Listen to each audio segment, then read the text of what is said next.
बंदर और खरगोश। एक घने जंगल में एक बंदर और एक खरगोश रहते थे। बंदर बहुत ही लालची था और हमेशा अपनी आदतों से दूसरों को परेशान करता था। एक दिन उसने जंगल में एक बहुत बड़ी विस्तृत फल की झाड़ी देखी जो खूब मीठे फल से भरी हुई थी। बंदर ने देखा कि और सोचा, अगर मैं इन सारे फलों को खा लूं तो मुझे और कुछ नहीं चाहिए।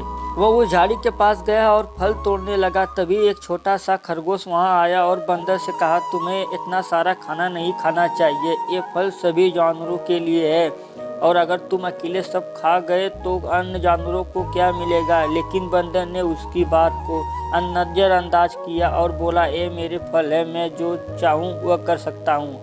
खरगोश बहुत समझदार था। उसने एक योजना बनाई। उसने बंदर से कहा, तुम्हें पता है कि इस फल का असली स्वाद तभी आता है जब तुम इसे झाड़ी के बीच में जाकर खाओ। बंदर ने झाड़ी में जाकर सारे फल खा लिए और पेट भरकर वापस आया। लेकिन फिर उसने महसूस किया कि उसकी पेट में बहुत दर्द हो रहा था। वह घबराया और खरगोश से पूछा, क्या तुमने मुझसे सच कहा था? अब मुझे बहुत दुख हो रहा है। खरगोश मुस्कुराया और बोला, मैंने तुम्हें सच ही कहा था, तुमने अपने लालच के कारण बिना सोचे समझे ज़्यादा खा लिया।